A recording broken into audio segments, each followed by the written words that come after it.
النازعات نام پہلے ہی لفظ والنازعات سے ماخوذ ہے۔ زمانہ نزول حضرت عبداللہ بن عباس کا بیان ہے کہ یہ سورہ نبا اما یتساءلون کے بعد نازل ہوئی ہے۔ اس کا مضمون بھی یہی بتا رہا ہے کہ یہ ابتدائی زمانے کی نازل شدہ سورتوں میں سے ہے۔ موضوع اور مضمون اس کا موضوع قیامت اور زندگی بعد موت کا اس بات ہے، اور ساتھ ساتھ اس بات پر تنبیہ بھی کہ خدا کے رسول کو جھٹلانے کا انجام کیا ہوتا ہے۔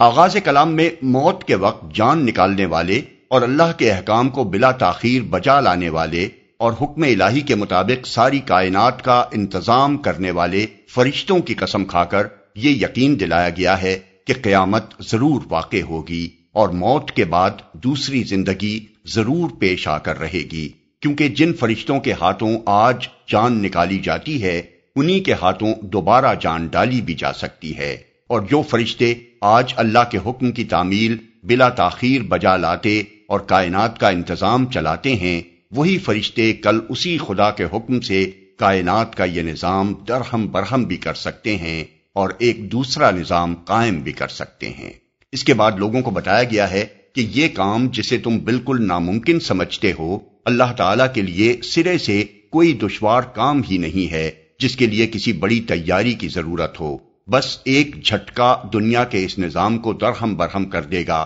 اور ایک دوسرا جھٹکا اس کے لیے بالکل کافی ہوگا کہ دوسری دنیا میں یکا یک تم اپنے آپ کو زندہ موجود پاؤ۔ اس وقت وہی لوگ جو اس کا انکار کر رہے تھے خوف سے کانپ رہے ہوں گے، اور سہمی ہوئی نگاہوں سے وہ سب کچھ ہوتے دیکھ رہے ہوں گے جس کو وہ اپنے نزدیک ناممکن سمجھتے تھے۔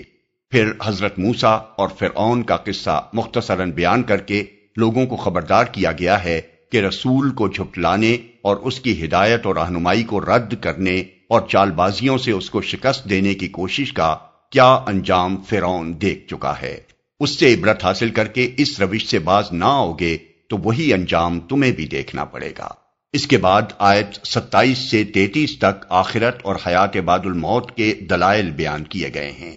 اس سلسلے میں پہلے منکرین سے پوچھا گیا ہے کہ تمہیں دوبارہ پیدا کر دینا زیادہ سخت کام ہے یا اس عظیم کائنات کو پیدا کرنا جو عالم بالا میں اپنے بے حد و حساب ستاروں اور سیاروں کے ساتھ پھیلی ہوئی ہے۔ جس خدا کے لیے یہ کام مشکل نہ تھا اس کے لیے تمہاری بار دیگر تخلیق آخر کیوں مشکل ہوگی؟ صرف ایک فقرے میں امکان آخرت کی یہ مسکت دلیل پیش کرنے کے بعد زمین اور اس سر و سامان کی طرف توجہ دلائی گئی ہے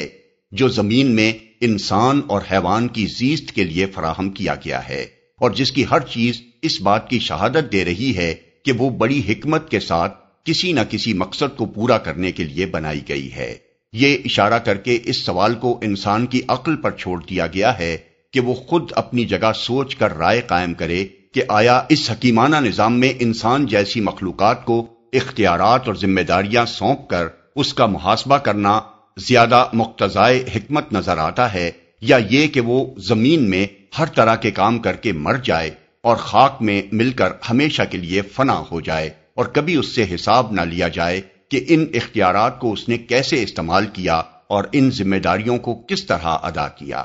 اس سوال پر بحث کرنے کے بجائے آیات 34 تا 41 میں یہ بتایا گیا ہے کہ جب آخرت برپا ہوگی تو انسان کے دائمی اور ابدی مستقبل کا فیصلہ اس بنیاد پر ہوگا کہ کس نے دنیا میں حد بندگی سے تجاوز کر کے اپنے خدا سے سرکشی کی اور دنیا ہی کے فائدوں اور لذتوں کو مقصود بنا لیا، اور کس نے اپنے رب کے سامنے کھڑے ہونے کا خوف کیا اور نفس کی ناجائز خواہشات کو پورا کرنے سے احتراز کیا۔ یہ بات خود بخود اوپر کے سوال کا صحیح جواب ہر اس شخص کو بتا دیتی ہے جو ضد اور ہٹ دھرمی سے پاک ہو کر ایمانداری کے ساتھ اس پر غور کرے، کیونکہ انسان کو دنیا میں اختیارات اور ذمہ داریاں سونپنے کا بالکل عقلی، منطقی اور اخلاقی تقاضا یہی ہے کہ اسی بنیاد پر آخر کار اس کا محاسبہ کیا جائے اور اسے جزا یا سزا دی جائے۔